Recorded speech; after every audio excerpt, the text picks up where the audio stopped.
Hey, everybody, welcome to this episode of the Hope for the Soul podcast. We're glad that you've joined us today. And we have this week an episode with our senior pastor, Pastor Smith, where we are going beyond a sermon. And he preached a sermon a few weeks ago that we're going to discuss.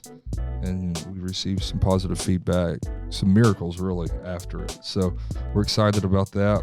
Kayla's not on this episode, so there's no joke. We miss Kayla. We miss Kayla. So if you tuned in for the joke, you can go ahead and leave. There's no joke. So I told her, she's over in the other office working, and I told her, just come in for the joke and then leave. Just real short and sweet. But she's busy working on stuff, so she can't be on this episode. But I'm glad to have Dad back on. He wasn't here last week. And so welcome back, Dad. We're going beyond a sermon. I do have a question this morning, and thank you for welcoming me back to your own podcast. I've been worrying about something, and maybe Alex can help me with this. I know she's in the room. I don't think she has a microphone. She does have there. a microphone. She does have a microphone. At all times. At all times. Well, what I need to know is, how is the cat doing? How's the cat? He's good. He's good. And what was his name? He's gotten bigger. Teddy. Teddy. I was trying to tell somebody about your cat last night, and I think I called him Elmo. Elmo, I think, was a cat. So I was shopping yesterday, and I found a little surprise I think I might bring to Fall Fest. Teddy's coming to a leash and a costume. That's oh, awesome. my. I hope Teddy makes it. And what was Teddy's middle name again? It's Theodore Lawrence. Theodore Lawrence. A cat named Theodore Lawrence. Well, one thing about this, Alex does not have a camera on her right now, but if she did, you would see a very red face. A big smile. She's happy and embarrassed. That cat makes her happy. I'm happy. That's funny. Well, we're talking today about a message that we shared here at Conroe Church last month, and immediately, sometimes when you share or you preach, you share a message, you don't really know how it's received, and you like those services when that, what the scripture says, that signs follow them and confirm the word, and then there's those services where there's no signs, there's no confirming. And there's no good word, Pastor. And people left the room really quick afterwards, and so you wonder, and if you're a person that needs a lot of self-affirmation, you probably think, well, they're gonna ask me to leave, before next Sunday. I will say, people ask me how things are going at Conroe Church, and a long time ago, I started saying, well, they're going okay, I guess. The board has me on a week-to-week thing now. They said I can come back next Sunday, and it's my self-deprecating type of joke. But this was one of those messages that in the room there was an incredible thing that happened, and I didn't see it in that moment. I didn't see it, didn't know about it till 2 or 3 days later. But I felt led to talk about the walls, and that these walls would fall is what we called it. And I prefaced my thoughts that week on an article I had read when the German excavators found piles of tumbled rocks in the city of Jericho, and how that they begin to explore and excavate, and they determined that these were the original walls. These were the actual walls of the city of Jericho. And but one of the things that was of interest to me was that they discovered that not only had these walls collapsed, but they found evidence of a massive fire that had burned those rock walls. And then not only had they discovered that there had been a great fire and the walls had fallen, but within inside the city, it wasn't just the walls or gates of the city, but all the walls of the houses showed evidence of just having collapsed and then burned, which the story of, Joshua fighting the battle of Jericho and the walls came tumbling down. It's confirmed because it says they were. I mean, the walls fell and there was fire, and we see this incredible story that we've talked about so many times.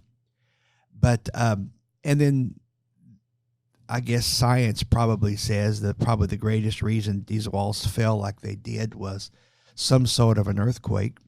Now, I happen to believe literally that if it was an earthquake, it was a God-ordained earthquake. I think God probably took the city of Jericho and picked it up and gave it a great shaking and set it back down.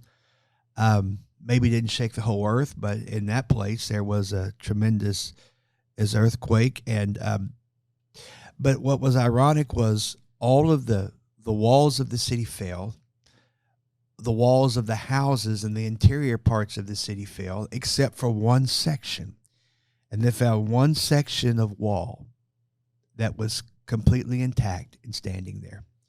And of course, the biblical account says that the house of Rahab was on the wall, and that all the walls fell, but where her house stood, and that they were able to rescue her for helping the spies. Now, when I think of this, I find it amazing when science confirms Scripture.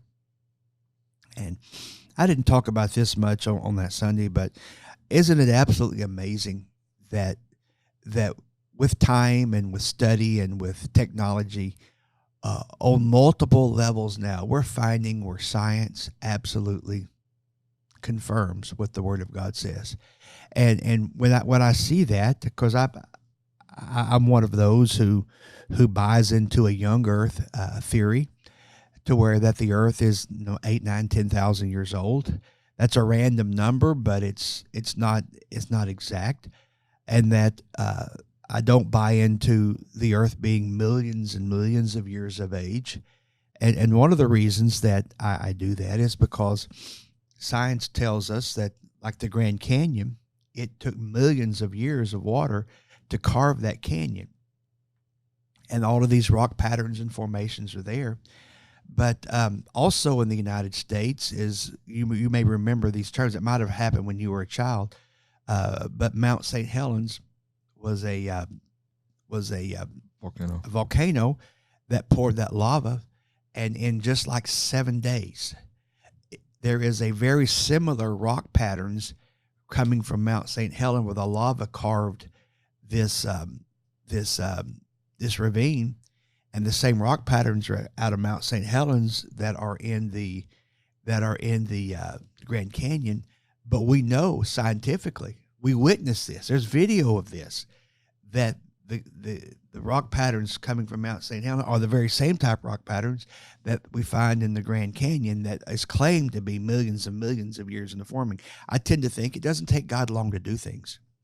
And so with these thoughts in mind, I'm looking from this story how that these walls actually collapsed, and how that there was a shaking, and the shaking had to have been the hand of God. And when the hand of God shook Jericho, walls came down. Could it be, all right, so let's just sermonize a little bit. Okay. Well, what do you think about the possibility of the earth shook because of the shouts of the children of Israel?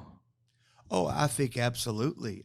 Could a case be made for praise and worship and obedience to God? Well, if you're any kind of a preacher at all, you can try and draw that. You're going to have to talk about. Well, they couldn't say anything for 7 days, and then at the seventh day, they were supposed to let out a mighty shout. And so, if you're any kind of preacher at all, you're going to talk about the power of worship and the power of praise, and so I think that absolutely the case can be made of the shout, the ringing shout. Now, did the decibel levels of that shout pierce those walls? I can't. I don't have science to prove that. I have a lot of faith and a lot of probably zeal that I could preach that, but I don't have anything that proves that. On the other hand, I do have biblical account where there was a great shaking, mm-hmm. and this same preacher that can preach about the walls falling because of the shouts and worship of the people, I can also preach about God took that thing and shook it. Now, I can also make the analogy that we're told in the scripture that anything that can be shaken will be shaken. Mm-hmm.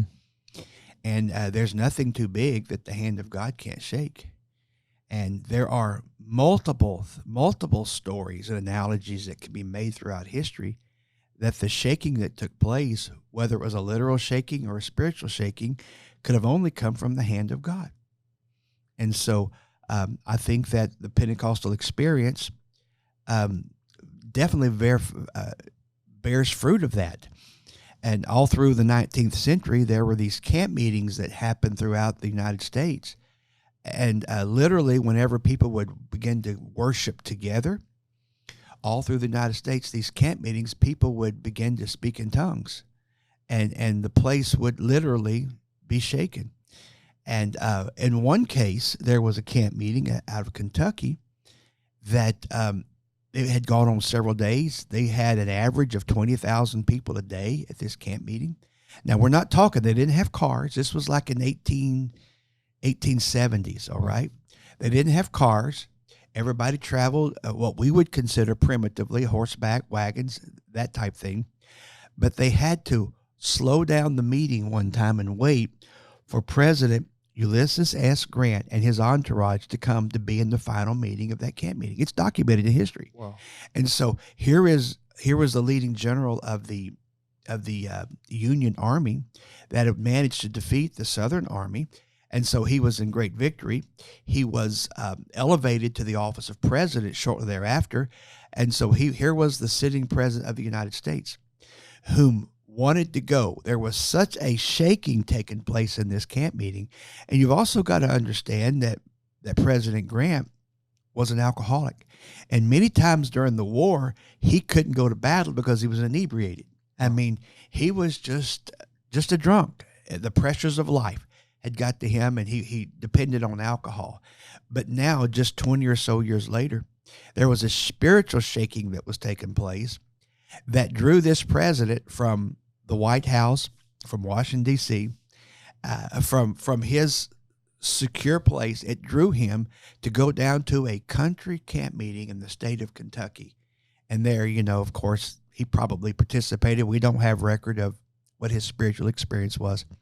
But I think when God decides to shake, his shaking goes where he wants it to go. That's right. And so these type things was the premise of my thought on that Sunday, that these walls of Jericho were going to fall. Now, I'd like to mention two things here, that the walls of Jericho represented to the children of Israel. That was what stood between them and their promise. That was what stood between them and the promised land. They had to overcome Jericho. But the same walls that were keeping the children of Israel from entering into their promise, those same walls were a prison to Rahab and her family. Wow. And so from two perspectives, the children of Israel, they needed these walls to go so they could receive the blessings of God and the promises of God. But for Rahab and her family, they needed these walls to go so they could escape from where they'd been. And I just can't help but believe that there are many, many people, and this is the things that I talked about in that sermon. There are many people whom are trapped, and they want out of those walls. They want out of those walls. And so I'm just filled with faith enough to know that if God can pick up Jericho and shake the city and crumble the walls, that would allow the people of God to find the promises of God in their life, and at the same time would allow people that are not the people of God to escape and join the ranks of the people of God. And I think it's very interesting that Rahab was trapped in Jericho. But if you go to the New Testament and you start reading the lineage of Jesus Christ, Rahab, a harlot, was trapped in those walls, and she winds up being the great-great-great-great-grandma of our Lord. I mean, that may be more greats than that. I don't know how many generations were involved, but literally she was trapped in those walls. Then she found herself in the lineage of Jesus Christ. So I would just I would just suggest that no matter what the walls are, if you're trapped behind those walls, um, God will shake this thing, shake those walls. You can get out of there, and you may find yourself in a most amazing spiritual place. How that God can lift someone up. No, we preach and celebrate how God took David and got him out of the pasture and eventually placed him in the palace, and we rejoice about that. And then we talk about how that the Lord took Joseph all the way down into the pit, into the prison, and then into the palace. And then later, when they went into the promised land, they were still carrying Joseph's bones in a box. Mm-hmm. And Joseph eventually got there, and we celebrate those type things. But those are big biblical characters. Those are big people there that live forever. But Rahab, I mean, this is a lady that made a lot of mistakes. And she wasn't the first nor the last that would find her walls of her life break down. And so I could even type that a little further when Jesus was at Simon's house, and this lady comes in and begins to weep at his feet. Now, I find it very interesting that some historians teach that this Mary was the sister of Martha, of Mary and Martha fame. I find this extremely interesting. But history tells us that Martha of Mary and Martha fame was married to a guy named Simon, who was the Simon the leper that Jesus healed. Wow. And so when you see that Simon the leper, in his great appreciation for what had happened to him, he invites Jesus to his house. Martha, who is a wonderful hostess, we know, she's doing what Martha does. But here is this Mary, this wayward little sister who's wandered off the reservation. She's made bad decisions. She's developed a reputation. Her life is a mess. Her life is a mess. And so when I see her slip into the room, everybody knew who she was. I mean, there are those who'll say all the men knew who she was because they hired her for her services. But really, she was part of the family. Yeah. And so it wasn't that difficult probably for her to get in. And so she was there. And when she knelt at the feet of Jesus, she begins to weep. And as she wept, you can't tell me that most young women who find herself in the position she was in don't have a little hard edge. You can't tell me that women who have made this decision have had to have a little hardness about them to overcome the opinions of others, to overcome the shame and the guilt and all of those things. But when this little lady, Mary, she kneels down at the feet of Jesus, and all she does is kneel down, the walls begin to break. And this is not the hands of God shaking her, but this is the very essence and spirit of the Almighty. It is creating a quaking and a shaking in her spirit. And so she begins to weep. She begins to cry. We know the story. She wept, washed his feet, dried it with her hair. And so we celebrate. What do you think caused her to respond in that way? Remember, she was filled with shame, bad reputation. You know, she'd heard the smart remarks, the snide remarks about her, not only from the men, but from the women. And so, you know, she had become somewhat of a social outcast, and she knelt down at his feet. I suppose that probably what shook her. And then the men that were in the room, they said, if Jesus knew what kind of woman she was, then he wouldn't let this happen. Oh, he knew.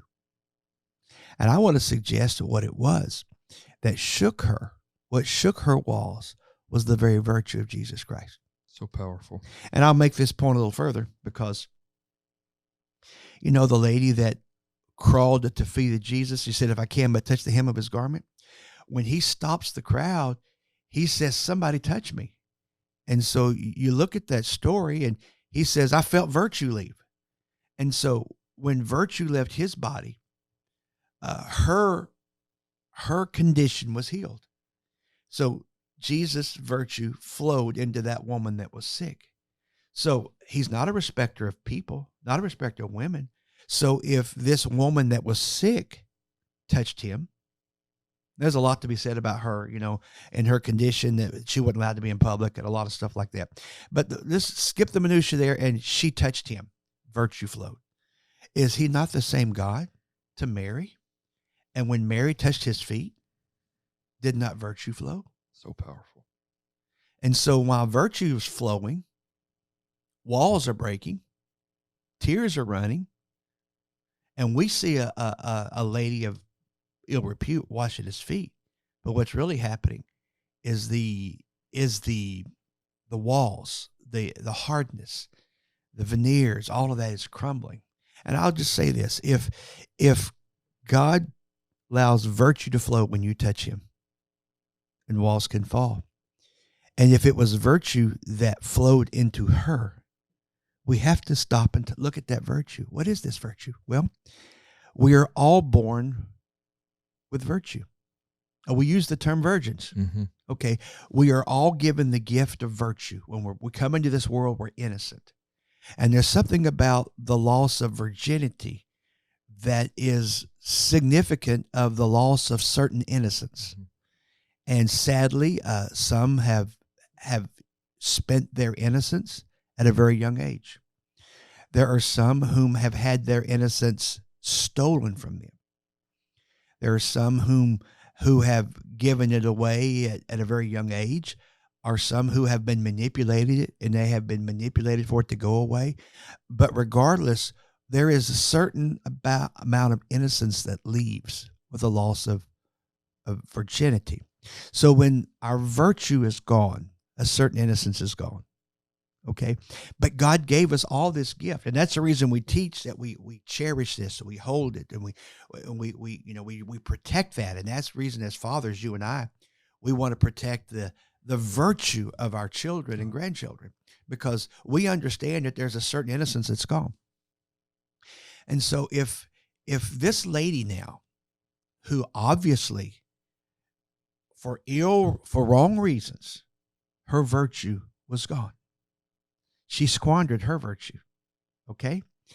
But when she knelt at the feet of Jesus, and the walls of her world began to shake and quake, and that virtue of Jesus began to flow out of him into her, tears began to flow, and all that happened. I see something I think is unbelievable. When the walls in her life fell, she didn't have her own virtue, but now the virtue that was inside of her, it was not her human virtue, it was not her human innocence, but now the virtue that flowed into her was the virtue of Jesus Christ. That's good. And so when the walls fall and he flows in and he fills that empty place with his godliness and his greatness and his wonder and his virtue, I believe the reason that she was weeping is because she felt an innocence and a sweetness that she thought would be forever gone, that she had squandered.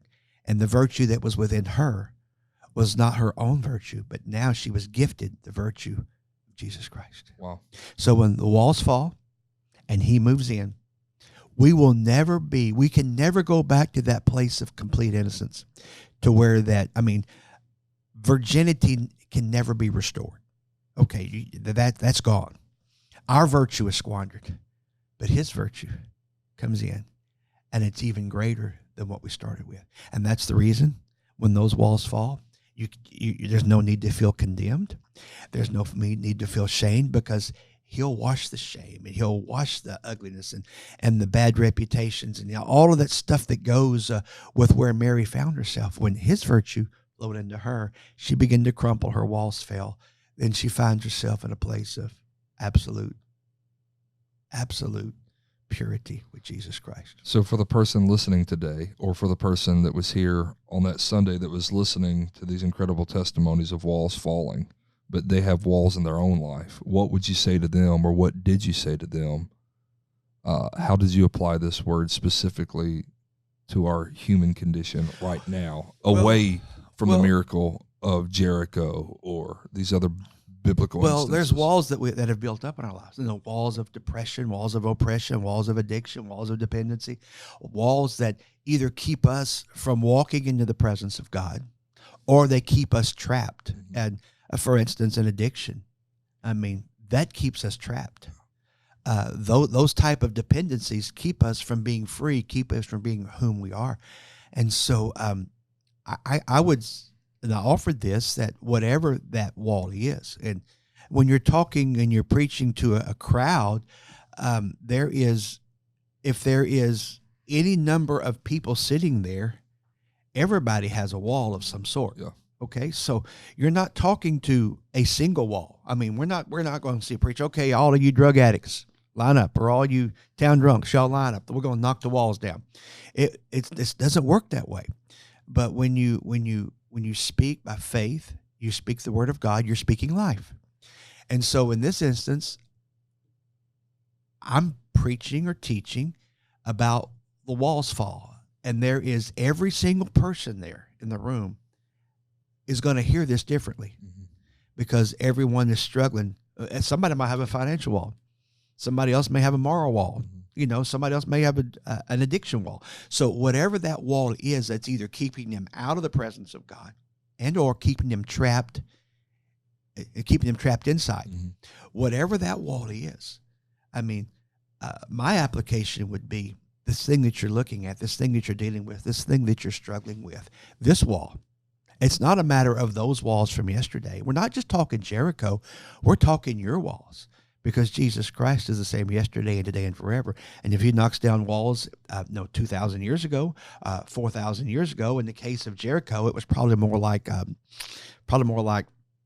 about 3,500 to 4,000 years ago that the walls of Jericho came down. We're not talking 4,000-year-old walls, because you might be speaking to a 28-year-old person who's trapped behind a wall of addiction. Or you may be speaking to a family that's got a major family crisis that is keeping them from being and arriving at they're dealing with a major issue within their family. And that can be just as big a wall as these other things that we've talked about, the walls of Jericho, or the things that young Mary dealt with. So I think when we think about how do you make this application, you're talking to a crowd of people, and everyone has their personal wall. And so somehow you've got to communicate your wall, your struggle.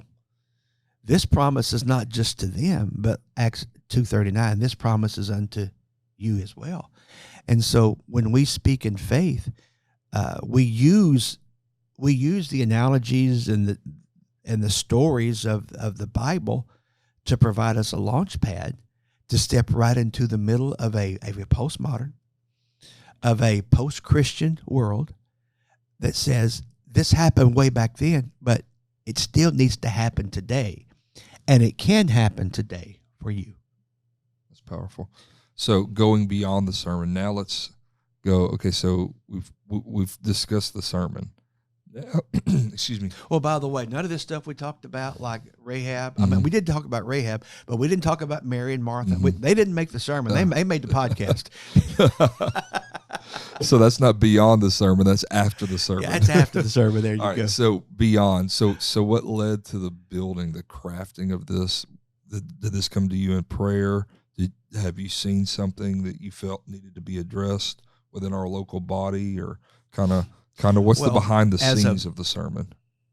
As a pastor, and as a modern term that I'm learning is a creator of content, content creators. Yep. We are that. The artsy type. Well, I didn't realize I was one of them. You've been one of those. I've been one of them for 40-something years until I started writing books and stuff. I realized that I'm creating content. Yeah. But what I'm doing in books is no different than what I've done forever, and that is create content for a moment to apply. And so, so with that, as a pastor, you're looking for inspiration everywhere. You learn to, quote, pray without ceasing. You always are looking. So in this case, I ran across an article that I referenced about the excavators. Mm-hmm.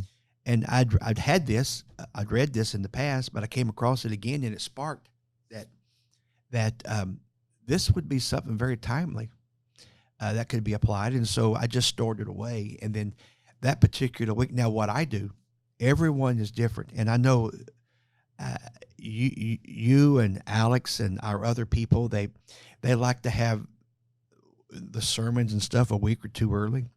I'm not that guy. I mean, some people, they get stuff planned out for weeks and months. They know what they're going to do every Sunday, and not me. for a lifetime. I don't really, I will have a general idea what I'm going to talk about a week out, but I don't craft that until early Sunday morning. And informed, I tell the story of how that every Sunday morning I wake up at 4 to 4:30, and then I go to the church, and I'm always there. I'm always there. 6:30 is late for me, but usually it's like before 6 because I'll get up very early and I'll drag around getting out of the house because it is, the 4:45 or 5 o'clock in the morning. That still is early. That's early. And even for me that I've been doing this all these years, I mean, I still drag. So it takes me a solid hour to get out of the bed and into the car. I mean, it just drag. But when I get here, most times I know a title, and most times I know an intro, but I haven't crafted. I haven't written anything. I haven't sat down with my computer at that point. And so in this case, that Sunday morning, I knew that I was going to talk about that story. And so somewhere around 6 or 6:30, I start putting it all together. Yeah, and my little bullet points. Now I have friends who write every word out. Any script. And there have been many mornings Sunday mornings over the years when I didn't have that thought gathered in my mind, because for many years I did, Sunday morning I would do 2 services on Sunday morning. I would do Sunday night. I would do Wednesday and all this leadership classes. And it was like I was the whole football team a lot of times. Thank the Lord for you and I don't know how you did that. Others that helped. But what happened is when you get in that zone where you constantly, and they were like Sunday afternoons after I've done twice or 3 times on Sunday morning I've spoken, then we would eat lunch, and now it's 1:30. I've got Sunday night in front of me. And so most Sundays I never went home, and I would keep the same clothes on. I have a green pillow over there. It's I don't use it much like I used to, but many Sundays I would grab that pillow and I'd hug it up and I'd bury my face in it and I'd cry out to God on Sunday and say, Lord, you got to help me now so that was kind of, but when you're in that zone that you're able to function. But in this case, that morning I began to write, and I just felt like that I was going to be not talking a general. Sometimes you can speak very generally, but I felt like I was going to be speaking to a specific wall, though I didn't know what the wall was. And I'm certain there were several people who took that and received that. But I did get confirmation on Wednesday that a family was there in crisis. And in the altar that morning, they kind of did the little holy huddle in the altar, and they prayed together. And these are new convert family. I mean, they just gathered around and prayed together over a situation they were facing, and they knew that come Monday, the reality of the way things were, their lives are going to be quite different. But they were believing God. I don't want to tell the absolute details because I want to respect their privacy. But they knew that Monday they needed an answer. They needed an answer before Monday. Well, they gathered together and agreed as a family. The 3 of them. There's 4 of them in the house, and they agreed as a family. The three older ones in the family. They agreed as a family that something would happen and the wall would fall. And so they told me on Wednesday night that when they got home that afternoon, the phone rang. Wow. And they got word that this thing that they'd been dealing with for several years was gone. And for them, and like I say in that message, I didn't get a lot of signals that day there wasn't anybody juking and jiving, and nobody was, no big demonstration in the altar that morning. I mean, it was kind of a quiet Sunday. And I think that week is one of those weeks when we had a couple of air conditioning units go out. Mm-hmm. So not only were we preaching against walls falling, but we thought hell was taking over because the temperature had climbed into the mid 70s in the room, and so everybody was like ready to get going. But that family got a connection that day, and so that's the beauty of there being life in the Word. Isn't it amazing that the times that you feel like you're the least effective? And I don't know about a couple weeks ago. I don't know about you, but a couple weeks ago, I left and I got in the car and I told Kayla, I said, well, I just missed it. I was so frustrated. I felt like I was scattered. I felt like nothing I said made sense and none of it tied together. I felt like I was just shooting all kinds of different directions at anything that moved, and I couldn't tie it all together. And I would just, and so I was just like, and Kel's like, no, you're beating yourself up. You're beating yourself up. It's fine. It's fine. It's fine. Well, then that evening, I heard from like 4 or 5 different families that, hey, what you spoke was for our family. It was for this situation. So what you were doing there is that day you thought you were going with a rifle and a scope to hit a specific target. Yeah. Okay. But you discovered that what you were doing was you were like Elmer Fudd with a shotgun, and you were just shooting everywhere, not feeling like you accomplished anything. Yeah. You just shot up in the tree. But God, and God took it. Yeah, even though I felt like it was ineffective, and from the craft of a sermon, it wasn't great, but God still worked through that to minister to the people's needs. Well, a word I have to deal with every class in this education is the craft, and I have to comment on every intake of a class and every exit. I have to comment on my opinions of my craft. Oh, by the way, I am going to finish this degree within 5 or 6 weeks. So close. I'm zooming, but the idea of craft has to be talked about, and there is a specific craft to messages. And then we like to talk about homiletics and hermeneutics, and you want Bible supporting, and you want all of these things, and there's content that is extremely important, but the craft. But amazingly, as fine as we hone our craft, the craft is never quite enough. It's never enough. And so you have to have that special anointing come. And so when we feel like that we came with that rifle and scope, it turns out we're just kind of shooting everything up in the tree. And with our craft and our delivery, it's not, nobody was impressed, not even us. Yeah. But God took it, and some of those people that were out there, they probably never heard what you said. That's the amazing thing, because a lot of times I get reports that, man, I heard that message and that just touched me, and I'm thinking, how did you get that takeaway from what I said? Because I didn't say anything like that. But that's the beauty of a living word, because it goes out. The living word goes out, and it finds the right place to land, and whatever needs to be received in that moment. I'm totally convinced that you can have your subject does not have to be a specific message if you've prayed and you're anointed, and if you're preaching living word. Now, if you're sermonizing, you're on your own, buddy. But if you've prayed and you're anointed, That's right. you can preach about the 10 Commandments, and somebody get a miracle over here that has nothing to do with the rules and laws of living, because it's living word. And when people are hungry, their hearts are fertile, their spirits are open, they're seeking God. When you share living word, it's like manna that came. They said that the manna, it resembled whatever they wanted to be that day. So if one day you wanted, if you wanted a steak, manna could be like your steak. I mean, it was kind of, that's the way you received it. But if you wanted a BLT, well, they probably wouldn't have BLTs because they didn't do bacon. Okay. But if you wanted a turkey sandwich, all right. That's great.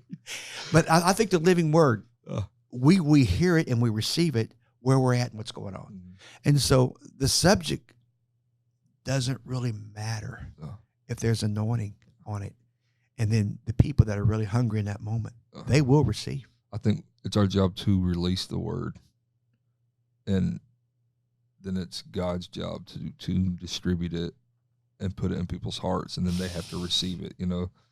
Where the seed falls, some ground is stony, some is thorny, some is fertile to receive. So you went back to talking. I want to go back because you were talking about how you prepare on Sunday mornings. Okay, I wandered away from that, didn't we? I'm not preaching again this month until the 23rd, just because of missions conference and travel. When am I preaching? If y'all told me when I can preach, it's in your planning center. Here you go. It's right here in your phone. So I'm not preaching Alex, until the 23rd. Doesn't she? But I'm already working on that message, because if I wait 2 weeks and then prepare, like you were talking about, like it's the more you do it, the easier it is. So if I'm not digging now, getting ready for the 23rd, that week I'm going to struggle, and I'm not going to have anything that's near as good because my mind is out of the flow. So that's I just, maybe for those listening today, maybe there's a young preacher or someone that's trying to figure out how you do it. Well, we all have. You have to always be building and creating, even when you're not preaching. You got to be working on something. You're always looking, and you're always tuning. And in this case, I came across an article again that had been familiar with, and it was the spark. But I found inspiration. I found inspiration in the shower. I found inspiration where I just felt the whisper of the Lord. And I've had times when He would say, "You need to go and do this, talk about this, and be very specific." And I would, a lot of time, I need to preach or teach on something. Then I develop a lesson, and so I don't have a word of inspiration as nearly as much as I've got just, you need to teach on whatever, family life or tithing or whatever it is. And so in those moments, you develop the thought based on what you felt impressed you needed to do. And there's other times that I have felt something very, very specific, and I was supposed to go and to preach to a very specific item. And then the Lord would give something. And so you, of course, it's upon you to develop. I mean, He'll give you a sentence, and then from that sentence, you have to say, "Okay, God, this is what you want me to say." Now, I may build an intro that takes me 15 minutes to get to that sentence, but it's our craft and our preparation that's upon us. And then that's where you see when there are some students of the Word whom just are an ever flowing, that they seem to read anything and following in their mind, and whatever the circumstance, they can come up with something. They got the word to say. That they have something that's incredible, that is just unbelievable. And then there are many that are bivocational, who are very limited in time. So they don't have 10, 15 hours a week to devote to one sermon. I mean, if they get a solid hour of preparation, then they count that. I know people who literally, if they have an hour, they feel very blessed in sermon prep. But even that person, even that minister, is constantly seeking. Mm-hmm. He's drawing, he's listening, he's watching, and he's just praying that there will be the voice of God or an inspiration that'll come, that will spark his mind.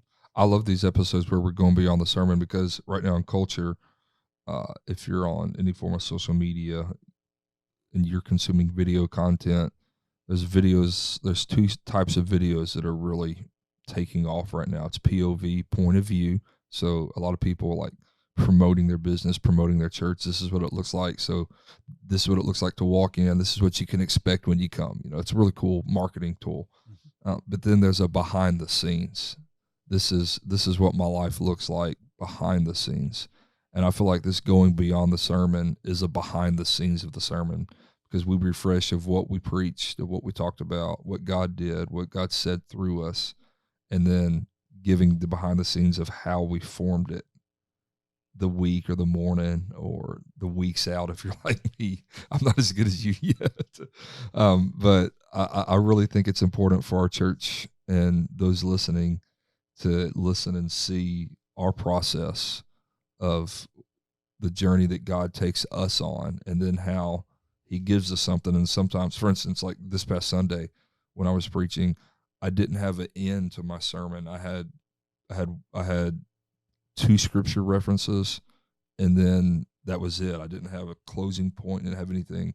But in the moment, God refreshed my memory of something that I saw the day before that somehow I would have never, when I saw, thought, okay, this is going to go with my sermon. But somehow in that moment, God just breathed it all together and intertwined it. And then we had a good altar service. But I think I like these beyond the sermon episodes because it gives Conroe Church the glimpse of not just beyond the sermon, but behind the sermon. Okay, so when you prepare something, you're a week or so out. You're about ready to go for next Sunday. Yeah. You got a title. You may not have I don't totally have a fleshed it document out, formed, but I have a note running in my but you've phone. got enough that you can send it over to the artsy people and say, okay, I need 3 slides or I need a title page. Well, let's take okay. So I know where I'm going, but I do have to apologize because I don't send that stuff to them until like midnight the night before. I know forever. But that's a luxury because I don't ever send anything. And I don't, I don't, if I have a title up on the screen, I hope it's up. I think they're neat when they happen, but I'm not worried about that. I know people who craft out their own slides and they've got all this stuff happening. I don't worry about all that. I mean, literally in my notes, one thing that I do is, since we have the technology and the machines, any verse that I read, I highlight that in my notes. I highlight that in yellow. And so the people that's back to the back, I hand my notes over before church, and they know there's going to be 3 verses. And on some Wednesday nights, I've handed it over 30 minutes before church started. And it's one of those nights that I decide I want to teach on something doctrinal. I hand it over, and there's 6, 8, 10 pages. The whole pages are highlighted because I mean, nothing but verses. That is a tough night on the people in the back. But for me, it's great because I don't worry about it. I just because your thought process is the word. but the artsy people, I mean, I'm not really. I don't think in terms of having it ready for them in time where they can, without stress, they can just make slides the day before or early in the week. No, I'm not that guy. So for almost every sermon I preach, I have 3 files. I have the starting document that I just pick a random name. Most of the time it's the date that I'm preaching. And then I do a save as, because I don't get the title till I'm almost completely done. So when I'm proofreading and going back and connecting all the dots, that's when I figure out, okay, this is good. This is what my title for this is going to be. I just have a thought, I have an idea, and I run with it. So I don't title it till I'm done. So when I get the title, then I Command S, I save as, and then my 3rd file is I export to PDF, and that's the file that I actually use to preach off of. So that's Alex why Kayla fusses at me because she's like, don't text her so late. Don't text them so late. Well, the last weekend that I spoke, which was, I guess, a couple of weeks ago, when you've got 40-something years of stuff, I brought a message called "Every Goliath Has a David," but as I was inspired during the course of the week, I got to thinking about David and Goliath and big things falling and all that stuff. I wanted to take that kind of thought and preach that every big thing has to face a little thing. And so, and sometimes the least significant of us can have victory. Well, I remember on Saturday or Friday before that years ago, I had a thought that every David has a Goliath. Every little guy, every individual is going to face this big thing. Well, so on that message, it was like if every David has a Goliath, then every big opposing, I built Goliath as an intimidating force. That then there are things that doesn't look nearly as big and bad as the intimidating Goliath, but every of those big things is going to have to face a little guy that's got faith. And that I liken. So I remember that I had preached a message a long time ago that every David faces his Goliath. And then I wanted to preach every Goliath has got his face as David. I got to thinking, didn't I teach something or preach something like that? And so in that case, I went to scrolling through the files, and like 15 years ago, I had the notes of a message that every David faces a Goliath. And so in my prep, it became very simple. So I just reversed the characters and I reworked the notes. And so in that case, because I had done something similar so many years ago, literally on that Sunday morning when I got here like 4 or 5 hours early, I had 15 minutes of prep time.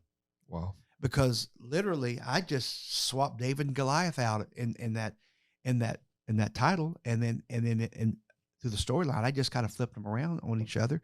And so my prep time was like fast, but at the same time, I mean, that's something that I had used before, and it wasn't like it was a no prep. It was like, there's this reservoir of stuff that's in there.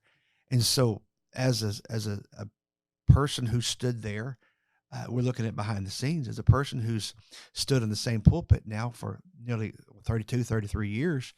um, Everything that you share is not completely fresh. I mean, sometimes we take a thought, rework it, change it from a different way. And I'm honest, with a week or so ago, I took in the same notes. I just flipped the two characters Wow. and reversed the story. And it proved to be beneficial for us in the moment. Yeah. So I preached the year where we're at in the year. And so somebody a couple months ago came to me and said, "You said something really similar. I was taking notes this Sunday or Wednesday, I forget what it was." And then in the same journal, they hadn't filled up their journal yet. And they went back to the same week or the same, I guess, month as last year. And they said, "One of your quotes was almost the exact same." And I said, "It's because I preached topical." For instance, at the beginning of the year, I'm preaching disciplines and habits. A couple years ago, I did a series on good habits, but that's nothing new. Every year, I preach the same type of deal. It's a different text. But it's the same. We're moving people along. 21 days of prayer. Same thing in the fall. Coming back to school. It's harvest time. We're building up. October is going to be family month, so we're pushing for consecration and growth. And so they said, they came and said, it wasn't the same sermon, but a lot of the points were the same. And Yeah. I didn't even realize that. And then I got to thinking, well, it's because it's topical. It's how my mind works. I think it was for the year. 2018. It was 2017, 2018. I decided to do something crazy, I thought. But I decided that I was going to go back 10 years. And I would, the same Sunday each year, I was going to bring the same sermon back. And so sometimes I changed the title, sometimes I didn't. But in some cases, if I'd used a current event, I couldn't do that. But from 10 years before, I mean, now I'm confessing, this is behind the scenes. I took Sunday for Sunday what we had done 10 years before. And for me, it was fun. It was challenging to adapt some of the things, but I didn't tell anybody that year what I was doing because, the guy's sloughing off. But in reality, I took a whole year. And even when it got to like Christmas time, I mean, I took, sometimes I feel like I've got to do 4 Christmas sermons the way the Sundays fall. And boy, that's Decembers are tough. Decembers are tough. 4. So in some years I've taken, different biblical characters and focus on them. The 3 to 4 Sundays building up to Christmas. I don't at all miss those days. And I'm thankful that now behind the scenes that instead of me having to have 4 Sunday sermons, first time fresh 4 Sunday sermons, I don't have to do that now. I mean, my workload is much, much lighter than it has been in the past because the church has grown, we have grown, I have grown, you have grown. And so now we're in this where we share duties, share responsibilities. I don't resent that at all. I don't resent at all. I don't miss at all not having 4 or 5 Wednesday nights a month on me. I'm happy with half of them. And a lot of times, if I can find somebody that I can pass one of them off on, I just might do that because, I mean, I'm in a place in life. And plus, my role in life, understanding my role, this is behind the scenes, understanding my role in life where that you are emerging as pastor, and I am. It's kind of like where John the Baptist said these words, he must increase, I must decrease. So we're in a transitioning role here. So my role now is not to necessarily sound all the direction, to cast all of the vision. That is a thing that's shifting from me to the next generation. So understanding that now, most of my messages that I bring, I'm not casting direction. I mean, I don't even do much correction anymore with my teaching or preaching. Now, I pretty much am affirming. I do know that you brought like 3 sermons together a couple of months back. And when I followed that, I remember saying, and I wrote this down, that I've come today The last 3 services have been boom, boom, boom by Pastor Trent. And now I've come today, and my role, and I didn't say as my role as senior pastor in my role, I just say I've come today to affirm what we've heard the last 3 weeks. Because now I'm understanding my role is not to be the vision caster, but my role now is to be the affirmer. I'm affirming you. I'm affirming where we're going, and I'm strengthening. And my job now is to help you, is to strengthen you. And now the more successful I can help you be, then the more successful the whole thing is. It's not about me, and it's not about you, but it's about where we are as a church. So this is a very behind the scenes talk. I love this. So you were talking about December is hard for you. November is. So I've been preaching weekly since 2016. I've gone back, and I've obviously where I store all my files, it naturally keeps them chronologically, but I've gone and I'm kind of reorganizing all that right now, because now I guess it's just simple data management. It's getting to be a lot, but since 2016, I always struggle in November. It's like, how many ways can you talk about being thankful? That's where everybody's mind is. Everybody's transitioning to holiday mode. And so I don't struggle as much in December because I was a part of the planning and the crafting of a lot of the other production services, so I can build slowly up to that. But November is hard for me because you got two, or depending on how it falls, 2, maybe 3 Wednesdays or Sundays before Thanksgiving. And then you've got maybe one, or you always have at least one Sunday after Thanksgiving. And sometimes you have one Wednesday. And so that's tough because after that Thanksgiving, you don't want to jump to Christmas, but yet the people are tired of talking about worship and Thanksgiving and the wonder of God. So coming out of Thanksgiving, you just need a hard week. You just need a good old revival. That's week. What you need, because But sadly, when people, that Sunday after Thanksgiving is probably the toughest Sunday as a pastor of the whole year. Yeah, because first off, your crowd's going to be off because people are traveling. Second off, everybody there is on carbohydrate overload. Everybody's eating too much, and they're wore out, and they got so much sugar in their system that, and they're going to be sleepy. Everybody's been shopping, and the only reason they came to church, there wasn't nothing else to do that morning. They spent all their money shopping their own food, and they don't want to be there. And a lot of time as a pastor, they don't want to be here. Why do I want to be here? And so it is a very, very tough Sunday. Yeah, we have to fight the flesh. I think that's what a lot of people don't understand, Dad. Is we've gone way long. We're almost an hour in, but a lot of people don't understand that we have to fight our flesh just like everybody else does. Like sometimes people wake up and don't want to come to church, so they don't go to church. Sometimes we wake up and don't want to go to church, and we got to preach that morning. That might be too real and too vulnerable. As much as I love this place, like I structure my whole week. I've talked a lot about this. My entire week is structured to Sunday, so I'm at my best, energy-wise, everything. Mentally, I'm there. And since I've changed to do that, that's helped a lot, and I have a lot less of those Sundays. But there's still times when you're just like, I don't feel it, or this word I've got, I don't want to preach it, or I don't feel the word, or I'm just tired. And I can't tell you the times I've been like the little guy was hiding under the bed, and somebody said, come out from under the bed, you got to go to school. I don't want to go to school today. And then she says, you have to go to school today, Bobby, because you're the principal. And so that is a real place, because we're in the same place everyone else is. Yeah. So naturally, I can't get upset. Like there's a lot of preachers that are real hard and just real domineering, and if you're not here and blah, blah, blah, just overboard. And some of that's kind of an old school mindset. And while I feel like that at times, I never want to come across like that, because I feel just like everybody else feels at times. Now, there's a spiritual application that sometimes we have to push back how we feel. Mm-hmm.